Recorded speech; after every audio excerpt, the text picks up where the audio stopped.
Ils en ont plein le dos, les managers, au sens propre comme au figuré. Parce que l'organisation actuelle de l'entreprise fait reposer tant de responsabilités sur leurs épaules. La réussite des projets, la performance et la motivation des équipes, la mise en place des stratégies des dirigeants, le bien-être des collaborateurs.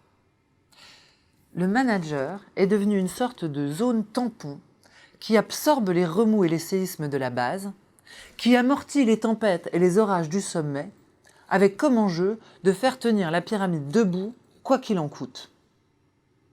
Tâche ardue s'il en est.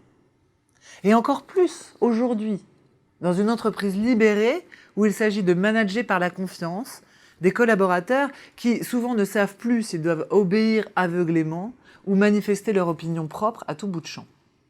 Où certains réclament du sens et de la souplesse, quand d'autres attendent du cadre et de la fermeté. Mesdames et messieurs les managers, soyez agiles, adaptez-vous, pliez tel le roseau dans la tempête, mais restez solides comme le chêne face à la contestation. N'oubliez pas évidemment de consulter vos 280 mails entre les réunions de la journée, formez-vous aux compétences comportementales pour gérer les conflits et convaincre vos équipes, et surtout, sans travailler le week-end, équilibre vie pro-perso oblige.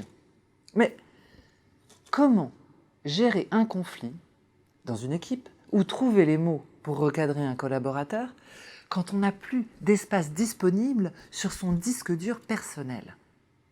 Alors bien sûr, l'écoute, l'empathie, l'optimisme, mais toutes ces compétences comportementales, on ne peut pas les mettre en œuvre si l'on n'est pas en été.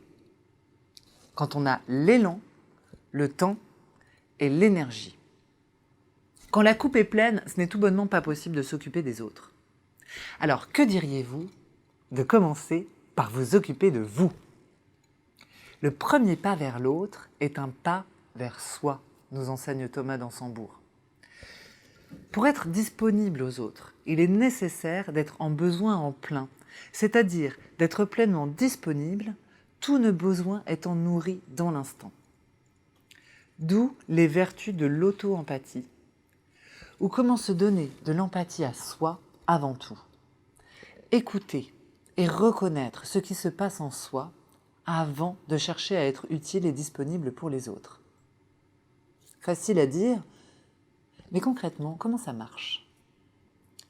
Dans son approche de la communication non violente, Marshall Rosenberg a développé un processus OSBD.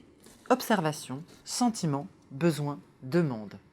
Et il recommande de se donner de l'auto-empathie en se l'appliquant à soi-même. Observer une situation objective. Identifier le sentiment que cette situation génère en moi. Reconnaître le besoin qui se cache derrière ce sentiment. Et me formuler à moi-même une demande concrète qui m'aide à reconnaître ou nourrir ce besoin. En se donnant de l'auto-empathie, on se met en situation de disponibilité à la relation et aux autres.